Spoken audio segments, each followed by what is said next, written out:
ಆತ್ಮೀಯ ನಾಲ್ಕು ನಿಗಮದ ಸಾರಿಗೆ ನೌಕರ ಬಂಧುಗಳೇ, ತಮ್ಮೆಲ್ಲರಿಗೂ ಈ ದಿನದ ಶುಭಾಶಯಗಳು. ಬಂಧುಗಳೇ, ಈಗಾಗಲೇ ಕರ್ನಾಟಕ ರಾಜ್ಯ ರಸ್ತೆ ಸಾರಿಗೆ ಸಂಸ್ಥೆಯ 4 ನಿಗಮಗಳ ಜಂಟಿ ಕ್ರಿಯಾ ಸಮಿತಿ ಇದೇ ತಿಂಗಳು 20/5/2026 ಅನಿರ್ದಿಷ್ಟಾವಧಿ ಮುಷ್ಕರಕ್ಕೆ ಕರೆ ಕೊಟ್ಟಿದೆ. ಆ ಹಿನ್ನೆಲೆಯಲ್ಲಿ ಕರ್ನಾಟಕ ರಾಜ್ಯ ರಸ್ತೆ ಸಾರಿಗೆ 4 ನಿಗಮಗಳ ಒಕ್ಕೂಟ ಮತ್ತು ಕೂಟ ಎಲ್ಲ ಪದಾಧಿಕಾರಿಗಳು ಈಗಾಗಲೇ ಅನೇಕ ಬಾರಿ ಚರ್ಚೆ ಮಾಡಿ ಸಾರಿಗೆ ನೌಕರರ ಹಿತದೃಷ್ಟಿಯಿಂದ ಒಂದಲ್ಲ 10 ಹೆಜ್ಜೆಗಳನ್ನು ಹಿಂದೆ ಇಟ್ಟು ನಾವು ಒಂದು ಅಂತಿಮ ತೀರ್ಮಾನಕ್ಕೆ ಬಂದು ಈಗಾಗಲೇ ಜಂಟಿ ಕ್ರಿಯಾ ಸಮಿತಿಯವರಿಗೆ 14ನೇ ತಾರೀಕು ಸಭೆಯನ್ನು ಸೇರಿ ಪತ್ರನೂ ಸಹ ರವಾನೆ ಮಾಡಲಾಗಿದೆ.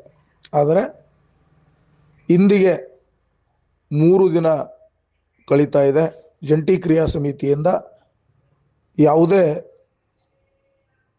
ಒಂದು ಆ ಪತ್ರಕ್ಕೆ ಸಂಬಂಧಪಟ್ಟ ಹಾಗೆ ಪ್ರತಿಕ್ರಿಯೆ ಹೊರಬಿದ್ದಿಲ್ಲ. ಹೀಗಾಗಿ ಅನಿವಾರ್ಯವಾಗಿ ಮತ್ತು ಅಂತಿಮವಾಗಿ ಇಂದು ಸಂಜೆ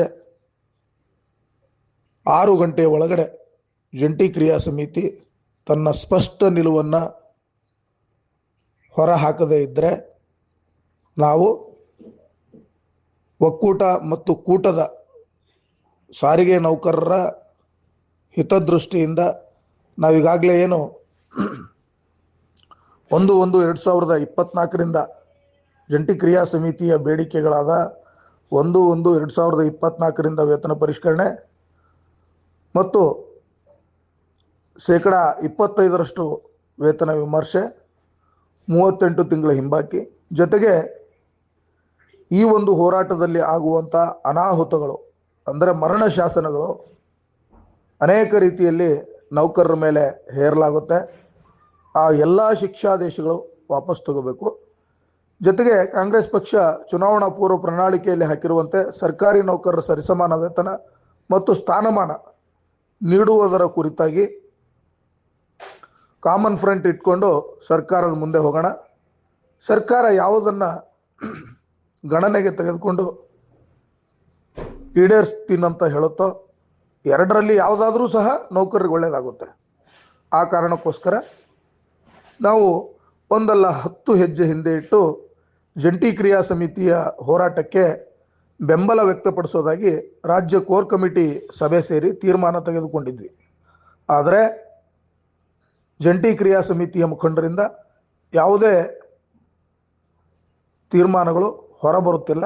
ಹೀಗಾಗಿ ಬಹುಶಃ ಜಂಟಿ ಕ್ರಿಯಾ ಸಮಿತಿಯ ಮುಖಂಡರುಗಳಿಗೆ ಯಾವುದೇ ನೌಕರರ ಹಿತಾಸಕ್ತಿ ಬೇಕಾಗಿಲ್ಲ, ಒಳ ಒಪ್ಪಂದದ ಪಿತೂರಿ ನಡೀತಾ ಇದೆ ಅಂತ ಅನ್ನಿಸ್ತಾ ಇದೆ. ಅದೇನೇ ಇರಲಿ, ಉಪ್ಪು ತಿಂದೋ ನೀರು ಕುಡಿಲೇಬೇಕು. ಇವತ್ತಿಲ್ಲ ನಾಳೆ ಇವ್ರು ಮಾಡಿರುವಂಥ ಅನಾಚಾರಗಳು ಹೊರಗೆ ಬರಲೇಬೇಕು. ಈ ಜನರ ಮುಂದೆ ಸಾಮೂಹಿಕವಾಗಿ ಬೆತ್ತಲ ಆಗಲೇಬೇಕು. ಅದು ಒಂದು ಭಾಗ. ಆದರೆ ನಾನು ಹೇಳೋದು, ನಿಮಗೆ ನಿಜಕ್ಕೂ ನೌಕರರ ಹಿತಾಸಕ್ತಿ ಬೇಕಾಗಿದ್ದರೆ ಕೂಡಲೇ ಏನು ಸಾರಿಗೆ ನೌಕರರ ಒಕ್ಕೂಟದಿಂದ ಪತ್ರ ರವಾನೆಯಾಗಿದೆ ಅದಕ್ಕೆ ಪೂರಕವಾಗಿ ತತ್ಕ್ಷಣ ಉತ್ತರ ಕೊಡುವಂಥ ಕೆಲಸಗಳು ಮಾಡಬೇಕು. ಆಮೇಲೆ ನೀವೇನು ತಲೆಗಟ್ಟಿ ಇದೆ ಅಂತ ಅಂದ್ಕೊಂಡು ಗೋಡೆ ಗುದ್ದೋದಕ್ಕೆ ಹೋಗ್ತಾ ಇದ್ದೀರಾ. ನಾನು ನಿನ್ನೆಯೂ ಸಹ ಹೇಳಿದ್ದೀನಿ, ಒಂದು ನಿವೇಶನ, ಒಂದು ಮನೆ ನಿರ್ಮಾಣ ಮಾಡಬೇಕು ಅಂತಂದರೆ ಅನೇಕ ಕಷ್ಟ ನಷ್ಟಗಳು ಬರುತ್ತೆ. ಅದನ್ನು ಕೆಡವಬೇಕು ಅಂತಂದರೆ ಕ್ಷಣವೂ ಕೂಡ ಸಾಕಾಗೋದಿಲ್ಲ. ನಮಗೂ ಕೂಡ ರಾಜ್ಯದ ಮೂಲೆ ಮೂಲೆಗಳಿಂದ ದಿನಕ್ಕೆ ನೂರಾರು ಕರೆಗಳು ಬರ್ತಾ ಇದೆ. ಏನು ಮಾಡೋದು, ಹೋರಾಟಕ್ಕೆ ಬೆಂಬಲಿಸೋದಾ ಬೇಡವಾ ಅಂಥೇಳಿ ನಾವು ಸಹ ನಮ್ಮ ಸ್ಪಷ್ಟವಾದ ನಿರ್ಧಾರವನ್ನು ರಾಜ್ಯದ ಜನತೆಗೆ ತಿಳಿಸಬೇಕಾಗಿದೆ. ಹೀಗಾಗಿ ಇಂದು ಸಂಜೆ 6 ಗಂಟೆ ಒಳಗಡೆ ಜಂಟಿ ಕ್ರಿಯಾ ಸಮಿತಿ ತನ್ನ ಸ್ಪಷ್ಟ ನಿಲುವನ್ನು ತಿಳಿಸದೇ ಇದ್ದರೆ ನಾವು ಒಕ್ಕೂಟದ ಮುಖಂಡರುಗಳು ಈ ಹೋರಾಟಕ್ಕೆ ಬೆಂಬಲ ಇದೆಯೋ ಇಲ್ಲವೋ ಅನ್ನೋದ್ರ ಬಗ್ಗೆ ಒಂದು ಸ್ಪಷ್ಟವಾದ ಅಭಿಪ್ರಾಯವನ್ನು ಹೊರಗೆ ಹಾಕಬೇಕಾಗಿದೆ. ಆದ್ದರಿಂದ ನೌಕರರ ಹಿತಾಸಕ್ತಿಯನ್ನ ಒಂದಲ್ಲ 10 ಬಾರಿ ಆಲೋಚನೆ ಮಾಡಿ ಒಂದು ಬಾರಿ ಕಳೆದುಕೊಂಡ್ರೆ ಮತ್ತೆ ಸಿಗೋದಿಲ್ಲ. ನೌಕರರು ತುಂಬ ವಿಚಲಿತರಾಗಿದ್ದಾರೆ ಸಂಘಟನೆಗಳ ಒಡಕಿನಿಂದ. ಆದ್ದರಿಂದ ನೌಕರರ ಐಕ್ಯತೆ ಚಿರಾಯುವಾಗಬೇಕು, ನೌಕರರ ಬೇಡಿಕೆಗಳು ಈಡೇರಬೇಕು. ಆಗ ಎಲ್ಲ ನೌಕರರು ಒಂದಾಗಿ ವರ್ಗ ಹೋರಾಟ ಮಾಡಿದ್ರೆ ಮಾತ್ರ ಸಾಧ್ಯ.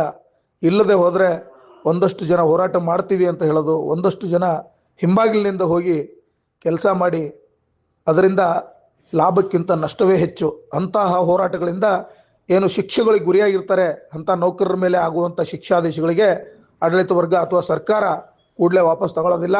ಹೀಗಾಗಿ ಒಮ್ಮತದಿಂದ ಹೋರಾಟ ರೂಪಿಸಿ ಎಲ್ಲವೂ ಸರಿ ಹೋಗುತ್ತೆ, ನಿಮಗೂ ಕೂಡ ಒಳ್ಳೆಯದಾಗುತ್ತೆ. ಕಾರ್ಮಿಕ ಮುಖಂಡರುಗಳು ಅಂತ ಅನ್ಸ್ಕೊಂಡ್ರವ್ರು ನಿಮಗೂ ಕೂಡ ಒಳ್ಳೆಯದಾಗುತ್ತೆ. ಇಲ್ಲದೆ ಹೋದರೆ ನಿಮಗೆ ಈ ಶಾಪ ಯಾವತ್ತೂ ಬಿಟ್ಟಿದ್ದಲ್ಲ. ನೌಕರರು ಈಗಾಗಲೇ ತುಂಬ ಹತಾಶೆಗೊಳಗಾಗಿದ್ದಾರೆ. ಇನ್ನೇನು ಕೆಲವೇ ದಿನಗಳಲ್ಲಿ ಮಕ್ಕಳ ವಿದ್ಯಾಭ್ಯಾಸ ಪ್ರಾರಂಭ ಆಗುತ್ತೆ. ಇರ್ಬೋದು ಹಿಂದೆ ನೀವು ಅನೇಕ ರೀತಿಯ ಪಿತೂರಿಗಳು ಮಾಡಿದ್ದೀರಾ. 2021 ಮುಷ್ಕರವನ್ನು ಮುರಿಯಲಿಕ್ಕೆ ಏನೇನು ಮಾಡಬಾರ್ದು ಅದೆಲ್ಲವೂ ಕೂಡ ಮಾಡಿದ್ದೀರಾ. ಅದೇ ರೀತಿ ಹಿಂದೆ ನಿಮ್ಮ ಹೋರಾಟಗಳಿಗೆ ನಮ್ಮ ಸಂಘಟನೆಯು ಸಹ ಬೆಂಬಲ ಕೊಡದೇ ಇರಬಹುದು. ಆದರೆ ಹಿಂದಿನ ಇತಿಹಾಸಗಳನ್ನೆಲ್ಲ ಮರೆತು ನೌಕರರ ಹಿತದೃಷ್ಟಿಯಿಂದ ನೌಕರರ ಐಕ್ಯತೆಗಾಗಿ ಎಲ್ಲರೂ ಕೂಡ ಒಂದು ವೇದಿಕೆಗೆ ಬರೋದು ಅನಿವಾರ್ಯತೆ ಇದೆ. ಹಾಗೇನಾದರೂ ನೀವು ಒಂದು ವೇದಿಕೆಗೆ ಬಂದು ಹೋರಾಟ ರೂಪಿಸದೇ ಇದ್ದರೆ ಈ ಹೋರಾಟ ವಿಫಲವಾಗುತ್ತೆ. ಯಾವುದೇ ಕಾರಣಕ್ಕೂ ನೌಕರರ ಐಕ್ಯತೆ ಚಿರಾಯಿ ಆಗೋದಿಲ್ಲ, ಯಾವುದೇ ಬೇಡಿಕೆ ಈಡೇರೋದಿಲ್ಲ ಅಂತನ್ನುವಂಥ ಸ್ಪಷ್ಟ ಸಂದೇಶ ಕೊಡೋದಕ್ಕೆ ಇಚ್ಛೆಪಡ್ತೀನಿ. ಧನ್ಯವಾದಗಳು. ಜಯರಾಮ್ ರಾಠೋಡ್, ಕಲಬುರಗಿಯಿಂದ.